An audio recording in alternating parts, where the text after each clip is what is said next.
My mother loves her grandchild after all. That's why she bought such an expensive gift for her as a school entrance present. My mother-in-law, who was a money grubber and a habitual daughter-in-law snob, had been out of touch with me. Then all of a sudden, my mother-in-law gave my daughter a brand new bag. My husband is very happy. Perhaps she wants to improve this bad relationship. With that thought in mind, I took the bag out of the box.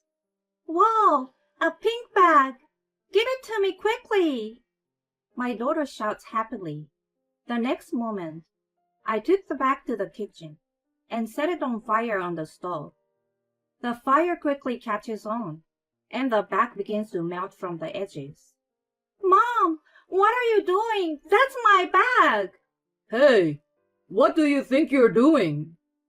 My husband rushes to his daughter who screams. He quickly put a wet towel on the bag to put out the fire. My mother went out of her way to buy it for our daughter. What in the world have you done with it? My husband's face turned red, and he yelled at me. But I told him in a calm voice, Did you see what's in the bag? What? My husband looked at me with furrowed brows. I strengthened my tone and said again, Just take a good look inside it. My name is Emily. I'm a 34-year-old married woman, raising my daughter Lee, who turned 6 this year. My husband Benjamin and I came together through a somewhat unusual circumstance. I was originally a sales representative for a large company. One of the office clerks at one of my frequent clients was Sarah, who would later become my mother-in-law. She offered me a cup of tea whenever I came in, and before I knew it, we became friends, calling each other Sarah and Emily. And then, one day, she said to me, Hey, Emily, would you like to meet my son? I raised him with pride. I'm very proud of him. That's how I was introduced to Benjamin. He worked for a prestigious company, but he was gentle and not used to women. But that made him sincere, and I liked him. After that, we started dating very quickly. And since we were both of the right age, we decided to get married right away. Sarah, who is going to be my mother-in-law, is a good person, and Benjamin is perfect. We would be happy. At that time, I was innocently thinking like that. But it wasn't until 3 months into our marriage that I began to feel a sense of discomfort. We put all of our salaries, except for each other's allowance, into a shared account. We agreed that we would pay our bills and save from there. I was doing just that, but all Benjamin has to put in is $1,100 a month. Considering where he worked, I would have thought he was getting more than double that. In disbelief, I decided to ask Benjamin about it. Hey, Benjamin, isn't the amount of money you bring in every month too small? Is it possible that you're keeping a secret debt from me? No, it's not a debt. I promised my mom I'd give her $1,500 every month, so... Huh? Benjamin's story went like this. Ever since he started working, he has been giving his mother $1,500 a month. Since Benjamin was living at home at the time, he offered to give it to her. Benjamin thought it was for the living expenses and continued to pay it. He said it continued even after he got married. What? That's not right. You don't owe your mother money, do you? That's true, but... Besides, you are already married and living with me. You don't even need to pay for living expenses. That's true, but my mother has a lot of needs too. Benjamin's father died when he was very young, so he was raised by a single woman. That's why their bond is so strong. I learned this after we were married. Benjamin's mother picked out everything for him to wear until he left home after we got married. He ate his mother's handmade lunchboxes for lunch. He couldn't rebel against anything his mother said, so he listened to his mother's advice on everything. In other words, Benjamin was quite a mama's boy. I was a little taken back by the story, but at the same time, I was thinking, I can't imagine what kind of relationship I would have with both of them. I hope things will change a little after we got married. Thinking back, my mother-in-law was always dressed in expensive, fancy clothes. I had no idea it was coming out of Benjamin's paycheck. In the end, Benjamin wanted to keep things the way they were. For a while, I had to settle for a monthly allowance of $1,500 for my mother-in-law. I also had enough income to get by for the time being. But that didn't last long, because I found out I was pregnant. Benjamin, who loved children, was overjoyed and took great care of me. Apart from the problems with my mother-in-law, Benjamin is by nature a very nice man. Whoa, Emily, I'm so happy. Is it a boy or a girl? Oh, Benjamin, it's too soon to tell. Now I have a favor to ask you. What favor? I want you to stop giving money to your mother. I won't be able to work when I'm pregnant and have the baby, and raising the baby. We need all the money we can get. It's just not enough. I see. Then Benjamin got an impish look on his face, thought for a bit, and said, I understand. We need to start raising our children. I will put all the money in the house instead of giving it to Mom. So Benjamin started to put his entire salary into the family budget from that month. Sometime later, my mother-in-law paid a surprise visit to our house. How are you, Emily? I came to talk to Benjamin today. My mother-in-law smiling. Before we were married, I thought she was kind and friendly. Now she seems kind of creepy. Oh, Mom, what's going on? Benjamin, you didn't forget to give me this month's money, did you?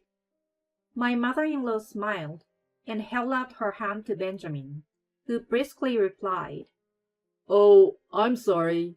I can't give you any more money this month. What? What are you talking about? Emily is pregnant.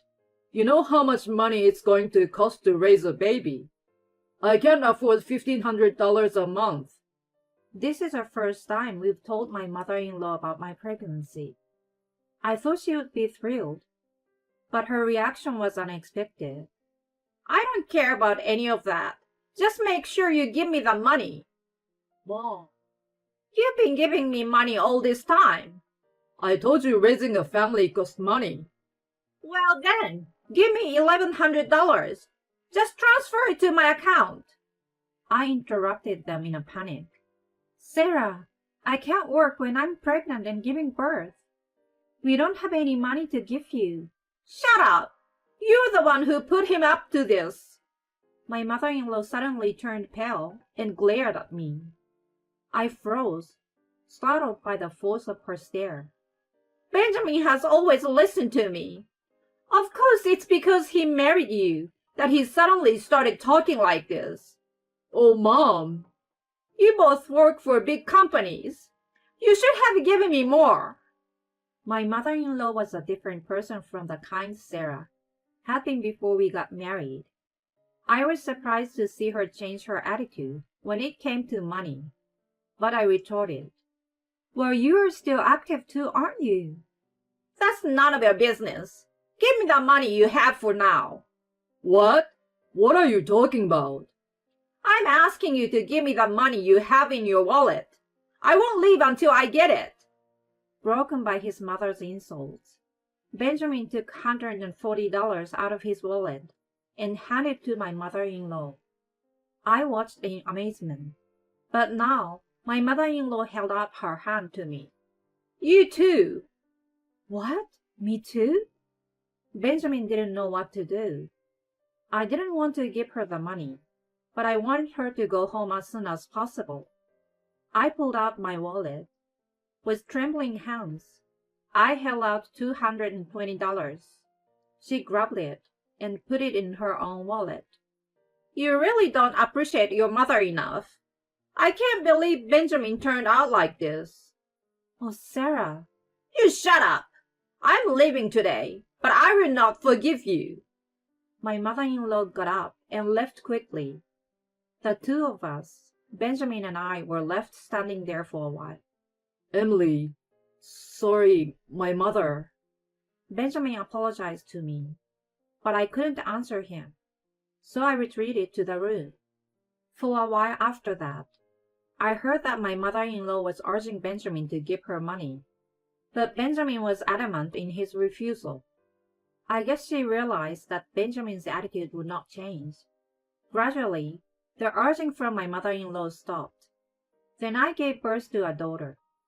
We named her Lee, and worked together to raise her. Benjamin was a wonderful husband and father, and he loved Lee with all his heart. My mother-in-law didn't even congratulate us, let alone express her congratulations. When I went to show her Lee, she just said, "So she was born." She didn't even try to hold her. To Lee, my mother-in-law was her grandmother. I wanted her to love her as much as possible, but that didn't seem to be an option. We lived a little distance from my mother-in-law. When Lee turned 18 months old, I went back to work. But there was something strange about the atmosphere in the office. They gossiped about me and treated me like I was a disease. Then, one of my closest colleagues spoke to me. "Emily, there's a rumor going around that you're the evil wife." "What?" I investigated the source of the rumor, and it turned out to be my mother-in-law. My mother-in-law apparently tearfully told the sales manager who took over for me. That's how the rumor started. I quickly corrected it, but to no avail. Everyone in the company believed my mother-in-law's story. Who plays a victim? I felt uncomfortable at work. I told Benjamin about it, and he warned my mother-in-law. But my mother-in-law was like, "It's the truth." After this incident, I decided to stay away from my mother-in-law as much as possible. Benjamin was secretly seeing her, but I didn't see her once for a couple of years. The years passed. Lee turned 6, and she was about to enter elementary school. One day, after a long period of no contact with my mother-in-law, a large package arrived out of the blue. It came from my mother. I wonder what's going on all of a sudden. I looked at the invoice on the cardboard box and saw that it was a bag. Sarah bought a bag for my daughter? I opened the cardboard box and find a luxury brand school bag inside. Benjamin tells me with a bright look on his face. I knew it. My mother thinks Lee is cute too, after all. That's why she bought her such an expensive gift for her entrance to school. What? Lee's bag? I want to see it! I want to see it! Lee's voice was full of excitement as she peeked inside the box. Maybe she wanted to rectify this fraught relationship. With that thought in mind, I took the bag out of the box. "Wow, a pink bag! Give it to me quickly!" Lee shouts happily. The next moment, I took the bag to the kitchen and set it on fire on the stove. The fire quickly catches on, and the bag from the edges, it begins to melt. "Mom, what are you doing? It's Lee's bag!" Hey, what the hell have you done? Lee screams, and Benjamin rushes over to her. Benjamin rushed to put out the fire by putting a wet towel on the bag. Mother had gone to a lot of trouble to buy this for Lee. What in the world have you done now? Benjamin's face turned red, and he yelled at me. But I told him in a calm voice, "Did you see what's inside?" Huh? Benjamin looked at me with a furrowed brow, and I said again with a stronger tone, "Just take a good look in it." What in the world? Oh, ouch! Benjamin lets out a little yelp. At that moment, a trickle of blood ran down from his fingertip. What the? "There's a blade in that bag on the shoulder." Yes, on the shoulder of the bag that my mother-in-law had sent. There was something like a cutter blade in the shoulder of the bag. If Lee had been carrying it on her back as it was, there's no doubt she would have been injured. Why is there a knife here? and look inside the bag. Benjamin fearfully opens the bag. He continued in exasperation. On the back of the bag, there were words of abuse. Ugly, stupid, stupid, ugly, stupid, ugly, stupid, poor, little shit. Such foul words were written on the back of the bag. I was boiling with rage. If she wanted to harass me, that was one thing, but to try to hurt my little daughter's feelings, I can't believe she would try to hurt my little girl's mind and heart. What would Lee think if she saw this? All you can do is burn it! I screamed through my tears as I hugged Lee. Benjamin is slumped over with a half-burned bag in his hand. Benjamin, say something! At that moment, he just threw the bag down and headed for the front door. Hey, Benjamin? I'm going to my mom's place right now. Wait a minute, I'm going too. I left Lee with my parents. Then Benjamin and I went to my mother-in-law's house. My mother-in-law seemed surprised by our sudden arrival. What's the matter with you guys? Mom, what's with the bag? Benjamin asked quietly, and my mother-in-law laughed. What do you mean? It's a school entrance gift. Don't be silly, I yelled. With a knife in its shoulder and nasty words scribbled on it. You call that a school entrance gift? What? Oh, you already noticed. Did the kid cry? I was hoping to see her cry. I looked at my mother-in-law in disbelief, as she said without a care in the world. Sarah, what did you just say? I don't like the kids, you know. If it wasn't for her, Benjamin would still be giving me $1,500. The $360 he's giving me now isn't even enough. I looked at Benjamin, surprised that he was still giving money to my mother-in-law. Benjamin bit his lip and looked frustrated. Then my mother-in-law pointed at me and continued. You are the one who started all this. I made him marry you because I thought you'd give me more money. But instead of more money, you've given me less.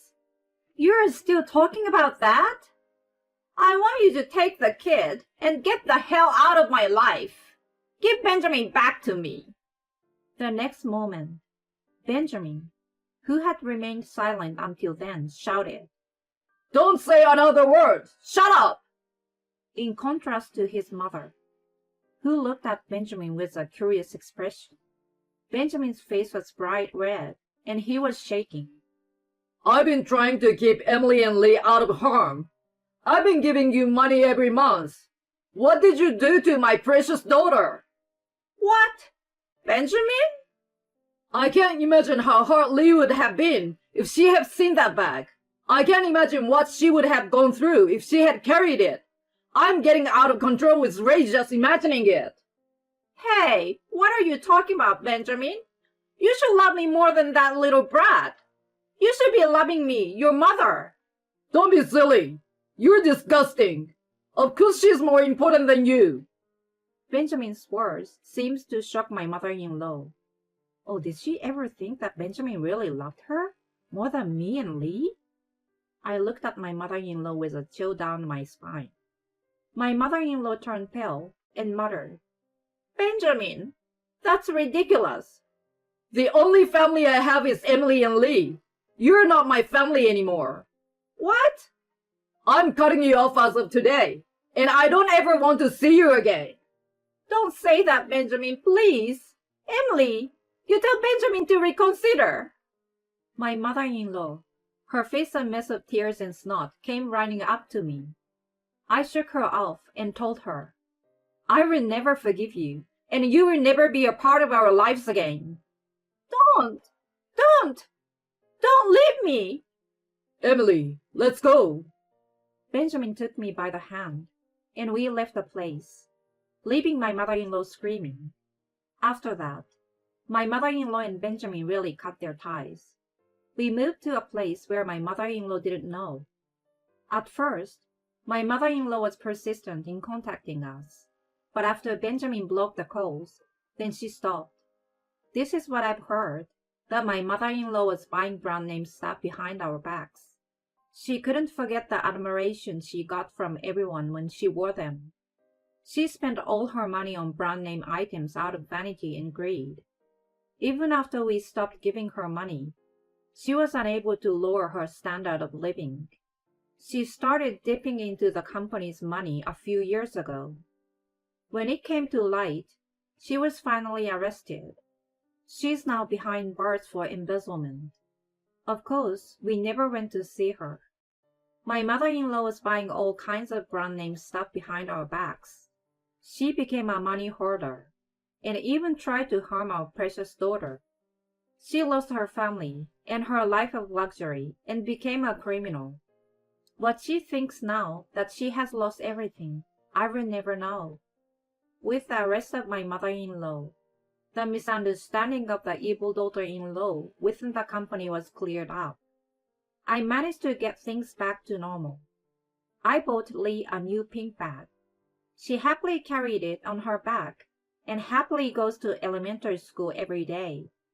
From here on, I want to spend every day in peace with my precious family. That's all I can hope for now.